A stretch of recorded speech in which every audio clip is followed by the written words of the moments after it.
Alright, so today we're picking up with Chapter 20, looking at civil liberties, protecting individuals' freedoms. So we're going to get into a lot of different stuff in this one. So we're going to start off with freedom and security of the person. And so we're going to be looking at the 13th Amendment first off, and that deals with slavery and involuntary servitude. This amendment, the 13th Amendment, was added in 1865, and it will end roughly 200 years of slavery in the United States, in our nation. And it's got a couple of different sections. The first, Section 1, deals with involuntary servitude. And involuntary servitude is forced labor, where you're forcing somebody to work. And every so often this comes up in court cases. For example, in 1999, a New York couple is charged with violating the 13th Amendment. They had been forcing this young immigrant girl to work as an unpaid live-in maid for 9 years, and in the process they were also beating her, so they weren't really great employee or employers on top of it. So all kinds of fun things in that. Another part of this is the Anti-Peonage Act of 1867, and the Anti-Peonage Act said that it was a federal crime to hold any person in peonage. So what's peonage? Well, peonage is where you are bound to work in order to fulfill a contract or to satisfy a debt. So maybe you owe somebody $6,000 and you have to pay it off. Well, you could do it through working it off. So it makes it a federal crime to hold anybody in peonage. You're not supposed to do that. You're supposed to charge them with not paying you back the money, kind of thing. Anyway, so that's what peonage is. The Supreme Court has made the distinction, however, in some of its cases on when is it involuntary servitude and when is it duty, things that you should do or that you're required to do. A good example is like the Selective Service, the draft. Is it involuntary servitude or is it a duty to your nation? And the Supreme Court has come up with the answer that it is a duty to your nation. You are required to do this because that's something a citizen would do. So another court case came up about convicts, those that are forced to work. So like on a chain gang or something like that, or to pick up garbage. Is that involuntary servitude? Or is that force? Or is that duty? And the Supreme Court came back with that one, and same answer, that because you violated the law, your rights to involuntary servitude not being used against you are sort of suspended. And so it's your duty, because you're serving your time for your crime, it's your duty to perform the tasks that are given to you. So, another major amendment is the Second Amendment, and this is the right to keep and bear arms. And in my opinion, the Second Amendment's kind of misunderstood, because when you read the actual written part of the Second Amendment, it protects the rights of each state to keep a militia. It doesn't say that every Tom, Dick, and Harry can have a gun. It doesn't say that. It doesn't say each citizen needs to have a weapon. It does say that each state has the right to a militia and that a well-armed militia needs to have guns. That's what it says. So a militia would be like a National Guard or something to protect the states. So kind of misunderstood, but through the court proceedings, through the Supreme Court, the definition of what it means to bear arms now today means that every citizen has the right to own a gun with limitations.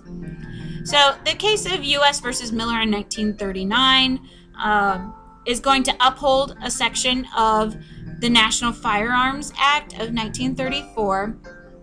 And what it does is it helps to regulate what is allowable and what isn't allowable under the Second Amendment. For example, it makes it a crime to ship sawed-off shotguns or machine guns or silencers across state lines unless the shipper has registered the weapons with the Treasury Department and has paid their tax on it.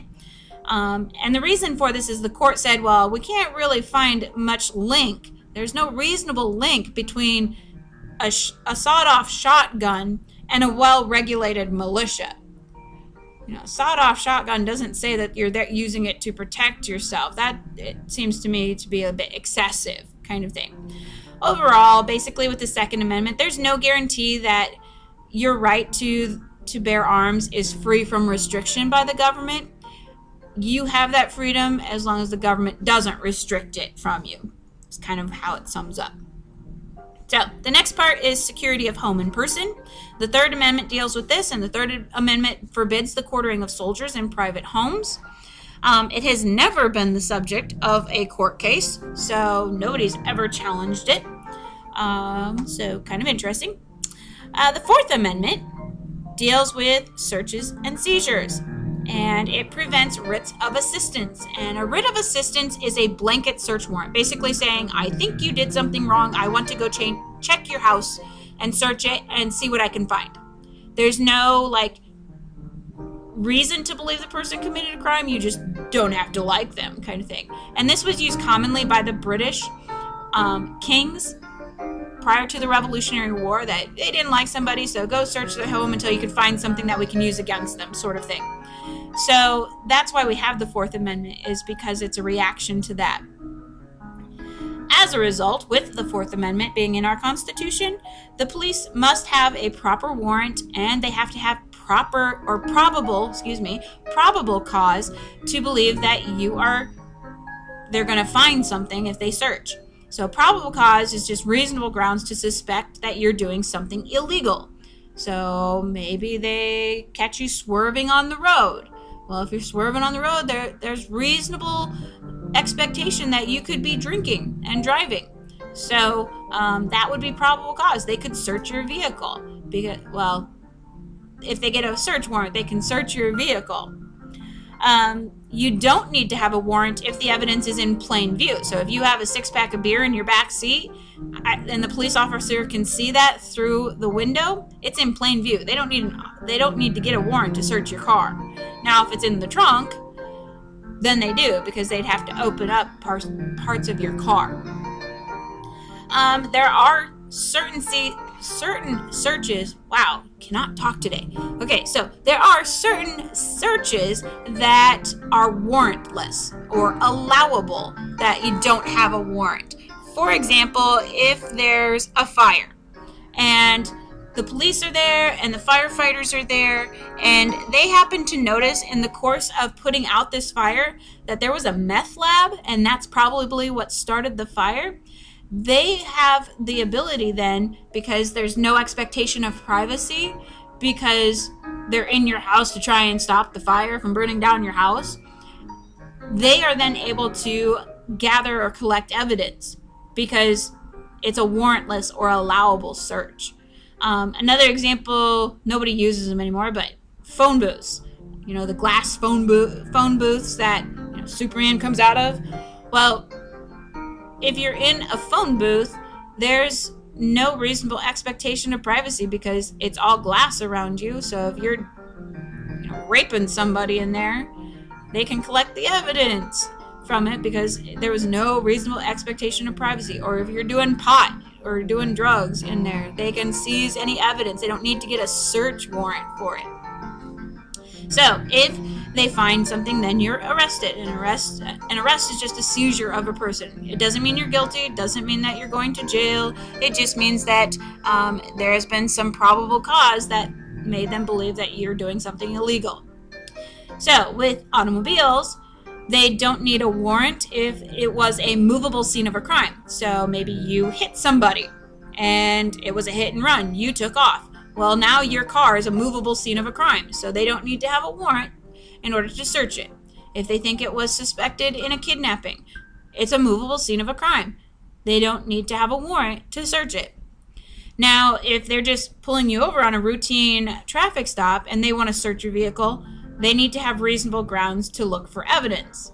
So if there's no reason for them to, and they just are doing it to be kind of annoying, you can say you can't search my car, but they're probably going to keep you there until they get their search warrant. But again, they have to have reasonable grounds to assume that you're doing something. So if you weren't doing anything wrong and there's nothing in plain view that could suggest that you were doing anything illegal, and they're just kind of wasting time messing around with you or whatever, you can say, get a search warrant. Eventually they're going to let you go. If they can't get the search warrant, then they can't hold you for anything. The exclusionary rule. The exclusionary rule is where evidence that is gained as a result of an illegal act by the police cannot be used against the person from whom it was seized. So let's say the police come into your home without a warrant and they find something. They didn't have a warrant. They broke the law, which means that any evidence that they found can't be used against you. It is inadmissible in court. Now, there are certain exceptions to this. The first exception is Nix versus Williams, 1984, and it talks about inevitable discovery. And inevitable discovery said that they would have found the evidence anyway, that they would have found it by legal means. They would have been able to find this evidence. Now, Nix versus Williams is another Iowa case. And what happened is this little girl goes missing, and they had reason to believe it was the one guy, and because he had been seen going out of his home with a rolled up carpet, and they thought they saw little girl's legs at the end of the carpet. And so he's arrested, and it was after he got rid of the body, though. So he was arrested, picked up, and on the way to taking him to questioning at the police station,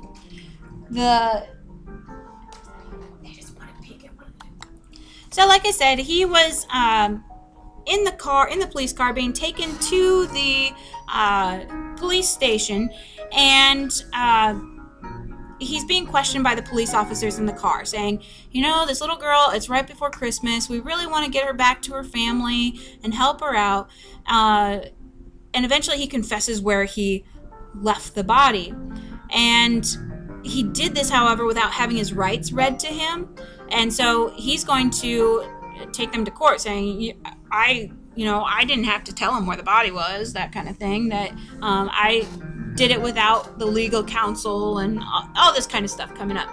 And the court is going to say, well, the girl's body is going to be able to be admitted into the court as evidence, or whatever evidence was collected from her body is going to be able to be admitted into the court, because the search party was very close and would have found the body anyway. It would have been maybe a couple hours later, but they would have found it anyway. It was inevitable that the evidence was going to be discovered, that in the course of proper police procedure, it would have been found. And so that's what that case is all about. The next case is U.S. versus Leon, and that's also in 1984. So 1984, very busy year.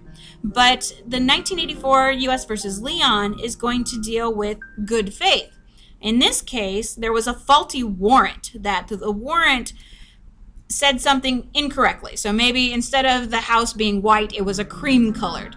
So the coloring was just slightly off. So the warrant was faulty, but the law was followed. The process was followed. That they went and got the search warrant and did what they were supposed to do, but there was some small mistake on the warrant, and so that evidence normally would have been thrown out. But the Supreme Court said in U.S. versus Leon that no, we can allow that because they followed the procedure. They did what they were supposed to do. They did what they were, honestly, in good faith, were trying to do. The next case is the case of Maryland versus Garrison in 1987, and this one deals with honest mistakes. And this one in the same thing, they followed procedure, they got the search warrant, but the suspect in this case had two different homes. And they went to the wrong home, the one that was not listed on the search warrant. They went to the opposite one. But they still found incriminating evidence. And in a normal court case, that would not be permitted because it was at the wrong location. But the Supreme Court decided in Maryland versus Garrison that it was an honest mistake. There were two locations they could have gone to. They went to the wrong one. But they still found evidence of drug use, and so it'll be used against him. So another thing that could fall under the exclusionary rule is wiretapping. And wiretapping is where you are listening in on people's conversations.